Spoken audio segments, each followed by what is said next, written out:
शरीर को शुद्ध और स्वस्थ रखने के लिए 3 चीजें अनिवार्य हैं। सम्यक आहार, इसलिए हर आदमी को तय कर लेना चाहिए। अभी आप अनकॉन्शियसली भोजन लेते हैं, बेहोशी में भोजन लेते हैं, जो मिल गया खा लिया वाला हिसाब है।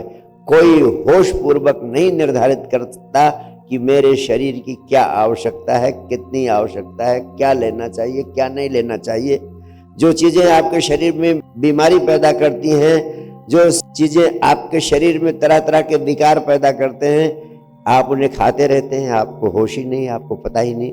आप 21वीं सदी में रह रहे हैं, तो आपको जागने का मतलब है हर चीज के प्रति जागे। क्या भोजन ग्रहण करते हैं आप, उस भोजन के प्रति जागे, तो आपका भोजन सम्यक होना चाहिए। और दूसरी आवश्यकता क्या है? सम्यक व्यायाम होना चाहिए। हर व्यक्ति को कम से कम 1 घंटा व्यायाम जरूर करना चाहिए, जिसमें कम से कम 40 मिनट शारीरिक श्रम हो और कम से कम 20 मिनट प्राणायाम। तो 1 घंटे का व्यायाम आपके लिए जरूरी है। और तीसरा, सम्यक विश्राम। हर व्यक्ति को विश्राम पूर्ण रहना चाहिए। विश्राम पूर्ण होने का विज्ञान समझना चाहिए। विश्राम पूर्ण जीवन जीने की कला समझनी चाहिए। अगर आप विश्राम पूर्ण नहीं है तो आपका जीवन व्यर्थ। और विश्राम पूर्ण होने का मतलब यह नहीं कि 1 घंटा लेट गए हैं, करवट बदल रहे हैं। 24 घंटे आपको विश्राम पूर्ण रहना चाहिए। जहां है वहीं विश्राम पूर्ण रहना चाहिए। अभी आपकी अवस्था बिल्कुल उल्टी है। आप जहां हैं वहीं पर तनावग्रस्त है, स्ट्रेस में, अशांत है, रेस्टलेस है। ये रेस्टलेसनेस जानी चाहिए। विश्राम, देखिए जिंदगी तो बीत ही रही है, दिन भी बीत ही रहा है, बीत ही जाएगा। अब चॉइस आपकी है।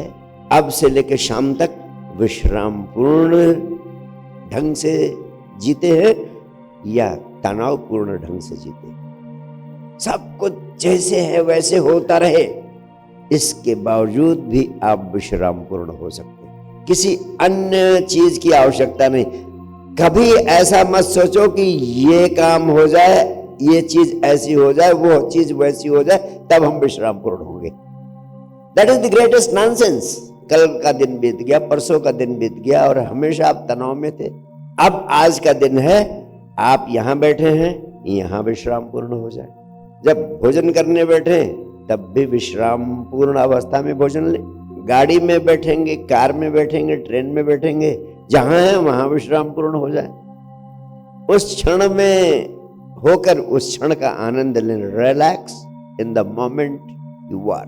ना धरती फटेगी, ना आसमान टूटेगा, और तनाव में आकर आप कुछ रोक नहीं लेंगे, कुछ बदल नहीं देंगे। इसके बावजूद भी अगर आप विश्राम पूर्ण नहीं है तो इसका सीधा सीधा अर्थ है आप बड़े नासमझ हैं, मूढ़ हैं, क्या गुजरे हैं, आपका पढ़ना लिखना व्यर्थ। Be in state of total relaxation. जहां हो वहीं विश्राम पूर्ण हो, वही ध्यान है। मैं ध्यान को उस सिंहासन से हटाना चाहता हूं जिसके डर के मारे लोग ध्यान से भागते हैं। ध्यान का इतना ही अर्थ समझो, विश्राम पूर्ण हो जाना, विश्राम पूर्ण बने रहना। हर अवस्था में जो विश्राम पूर्ण रहता है वही स्थित प्रज्ञ हो सकता है, अन्यथा नहीं हो सकता है। वही स्वयं आत्मा में प्रवेश कर सकता है, अन्यथा प्रवेश नहीं कर सकता है।